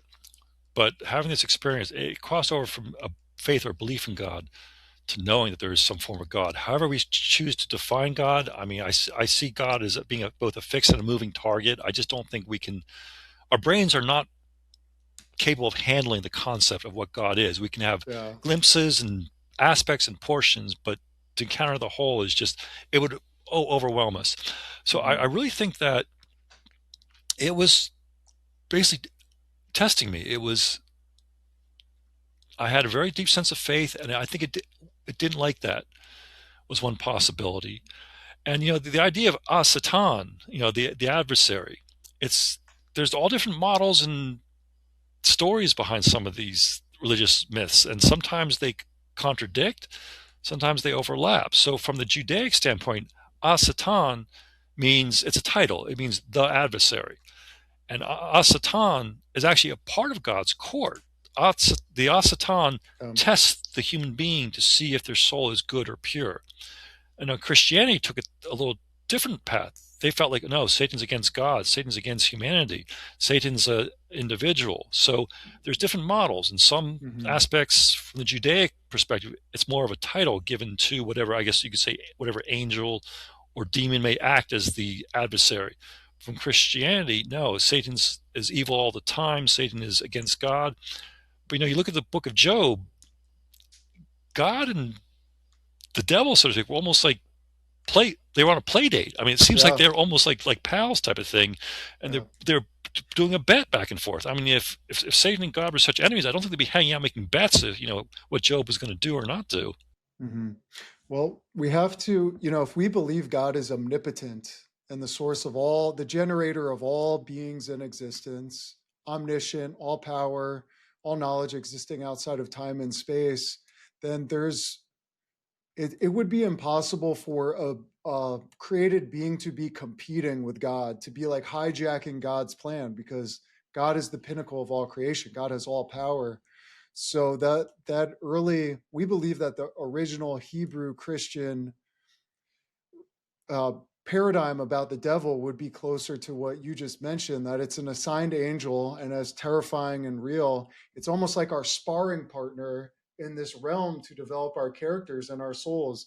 And as horrible and heartbreaking as it can be, I dealt with friends committing suicide and being attacked by demons myself, and it was so heartbreaking and just an awful experience, but it totally transformed me, all of these experiences. And it seems that way for you too. What kind of person would we be if we never had any of these experiences? Well, I was dealing with a schizophrenic last week in my practice, where the voices came out, and they said they wouldn't leave. So I asked them, well, what right do you have to be there?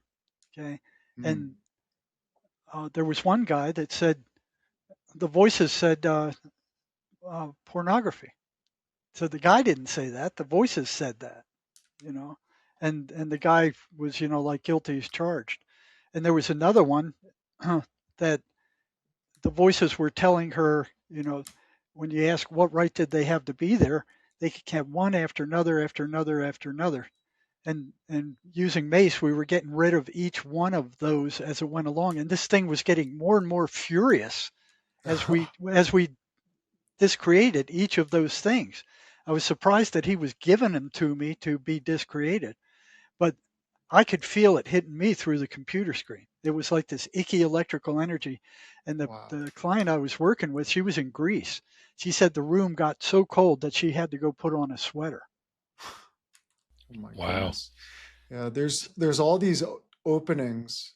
Porn is a big one, addiction, even gossiping, or like I said, holding on to unforgiveness. Well, the big ones are sexual, physical, or emotional trauma. They trauma just opens up. It's kind of like amphetamine, but it's not as volatile. The Ouija boards are another one. I've talked to clients who started playing on the Ouija board, and after a while, that voice appeared in their head, and they were talking in their head, and they couldn't get rid of it. Drugs are another one. I have a question. Do you think entities can be like sexually transmitted? Yeah. Oh, definitely. From one person to the other. Yeah. So I've talked to a number of clients who, both male and female, that felt they were being raped by these spirits, and one of them said it was more enjoyable than actual physical, sexual act. Wow. There was one prisoner that I was talking to. He was he had this one entity that he said was a female that was constantly raping him. And I made a comment. I said, well, you would be the most popular guy on the yard. I mean, something to that effect. He said, no, it's not like that. It's like when it's happening all the time, and this entity would never speak. It would just kind of breathe, in his ear, in his ear. He'd hear that. But he says it's all the time, everywhere, and it can hit any time. He says it's a nightmare. And there was one female client. She was the top salesman for a furniture company. She said when she got hit, she had to go into the warehouse because it was so intense. Oh my goodness. To get away with it. So I don't know what they call that, homunculus or something like incubus that. And incubus. Yeah, if it's male or female. Yeah, but they do exist. I've spoken to a lot of patients who they were experienced that. Mm-hmm. Well, a crazy story. Yeah, I think that these entities can get jealous too, because years ago, an ex-girlfriend of mine, when we were dating, the first time we ever kissed, we were at a party and we went into like a staircase for a little privacy, and we had our first kiss. And right as we kissed, it was like some force pushed us and we almost fell down the stairs. And we're like, did you feel that? And she's like, oh my God, yeah. So I'm like, I wonder if there was some spirit that either had a thing for me or her that got jealous, but it really felt like a jealous energy, like trying to sabotage it. And that was one of my first paranormal experiences of my life that I can remember. Yeah, I mean, there's stuff going on out there. Like, we speak of the occult, and the occult, well, there has a variety of definitions. It's not necessarily a bad thing. It's like the word guru. You have a tennis guru, that means they're really good at tennis. You could have some guru that's just milking money off people left and right. That's a bad thing.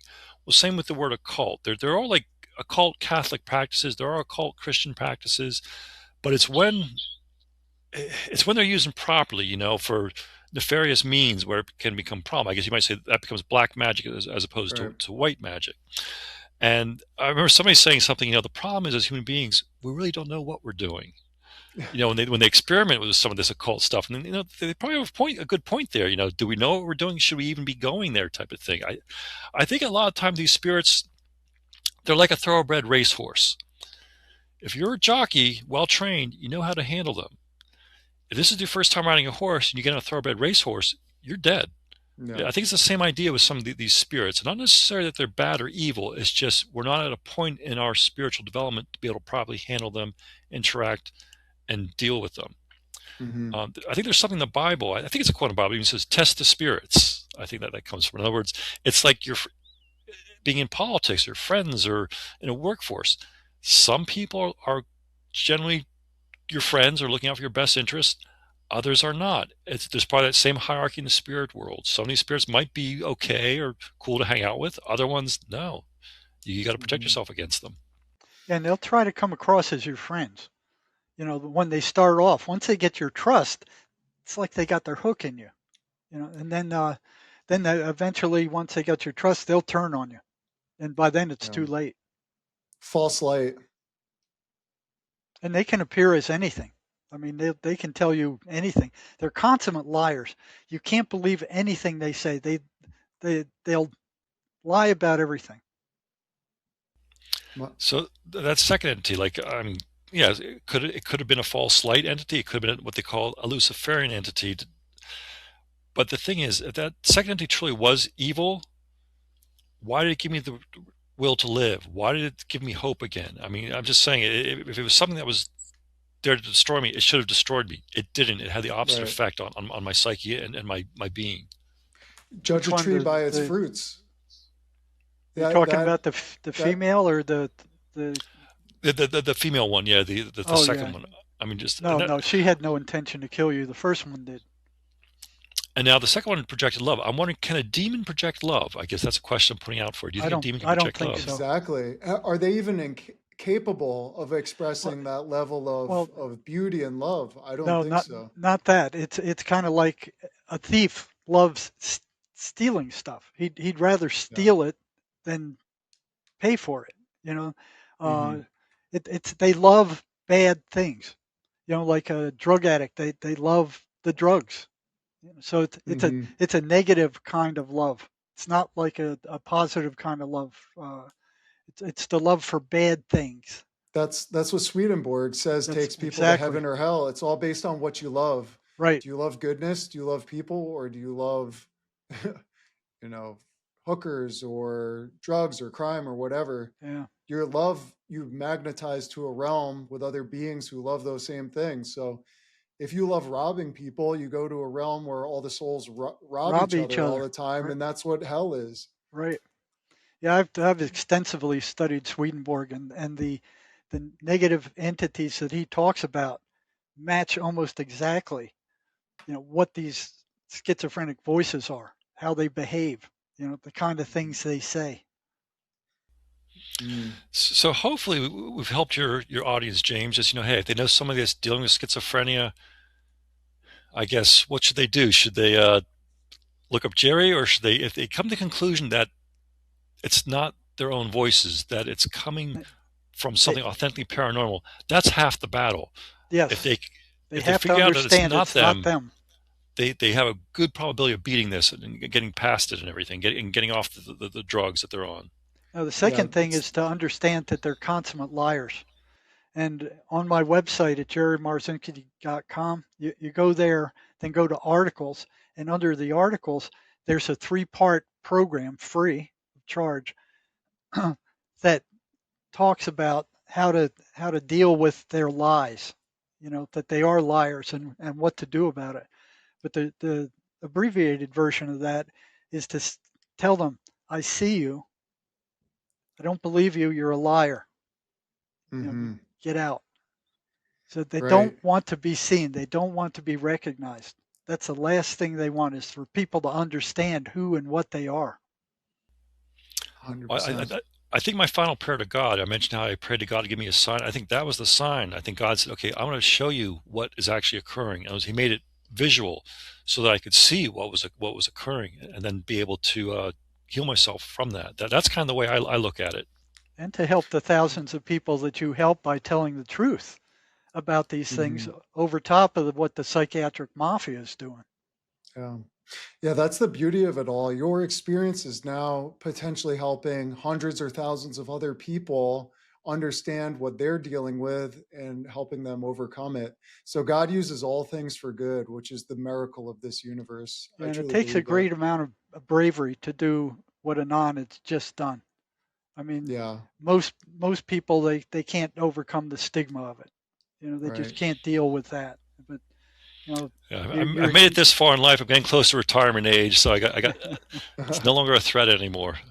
But I wouldn't talk about it because just the stigma associated with it, the idea somebody's going to pull up your health records and kind of use it against you in the future, and when I was working, I don't want that sort of thing. I didn't talk about this stuff either.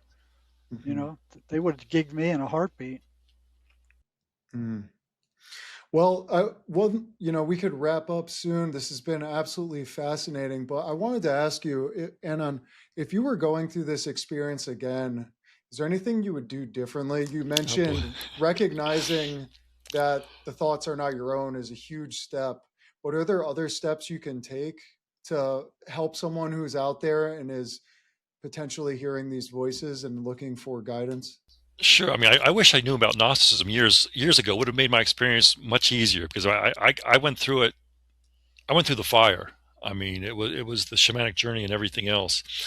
But if somebody's starting to hear the voices, they're having existential crises, to realize it's kind of part of the path of our soul, and that to understand that, hey, external entities, paranormal experiences, they're real.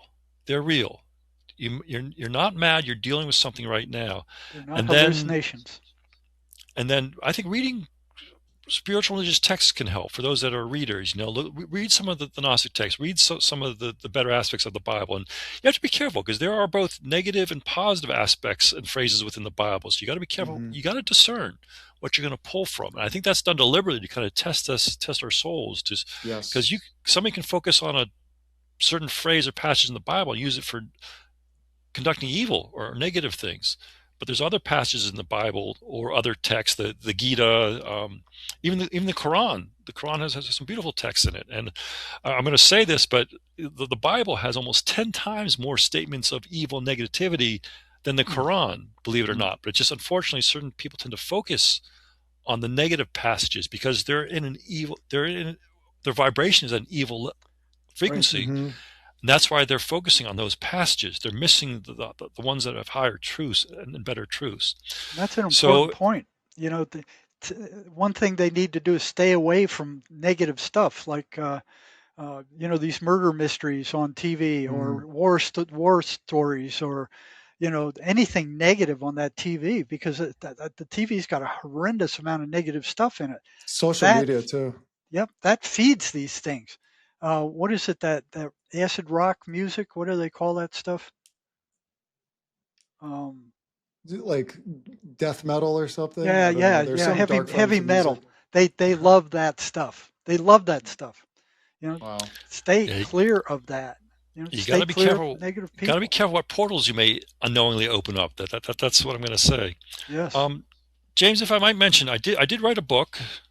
Amazing. If I can present it, it's called Revelations on Interstellar Highway 10. Wow. And I have a website, asteroxrising.com. It's it's quite the manuscript, but it took me about 30 years to write. But this is what actually writing this book led me to Gnosticism. It led me to Jerry Marzinsky. So there's a path to this. And what this book does, it presents several spiritual perspectives from all different religions. It's kind of my search for truth is what it was. I'm trying to figure out what God is or is not. And this is kind of some of my experiences. So if anyone's interested in it, you can check out my website again, which is astroxrising.com. And it's available on Amazon and a few other platforms too, both ebook and a paperback format. Okay, and we wrote Wonderful. a book too. It's called An Amazing Journey Through the Psychotic Mind, that talks about how we came to the conclusion that these things are entities and that they're not, auditory hallucinations. Right? Mm. And my co-author, she struggled with these things like Anon did when she was younger. So we were constantly back and forth. I was always running stuff past her, and she was saying, "No, this is how it is." Kind of. So I had the wide perspective from the outside, and she actually went through it like Anon did. Wow, fascinating. Well, everyone go buy their books. We're going to have them in the bio below this video. Jerry, Anon, this was absolutely fascinating and moving. Thank you guys so much. The one last point I wanted to make is about reading the Bible, how there's good and bad mixed in. Guys, if you want the cheat code for how to read the Bible, Jesus told us what the greatest commandment is. It's to love God and love others as you love yourself. So anything you read in the Bible that does not vibe or coincide or align with the greatest commandment of all is not divinely inspired. Same as that. If God is commanding you to genocide the Amalekites or telling you how to have slaves, that clearly does not align with the golden rule to love God, love others as you love yourself. So this is the key of this whole conversation. All of these experiences, they're catalysts to teach us how to love and to live the Jesus way. So thank you everyone so much for tuning in. Thank you, Jerry. Thank you, Anon. This was such a blessing to have you, and we truly appreciate it from the bottom of our heart. Stay tuned for next episode. We have some more amazing content coming for y'all. And check out Jerry's book and Anon's book in the bio. Much love, y'all.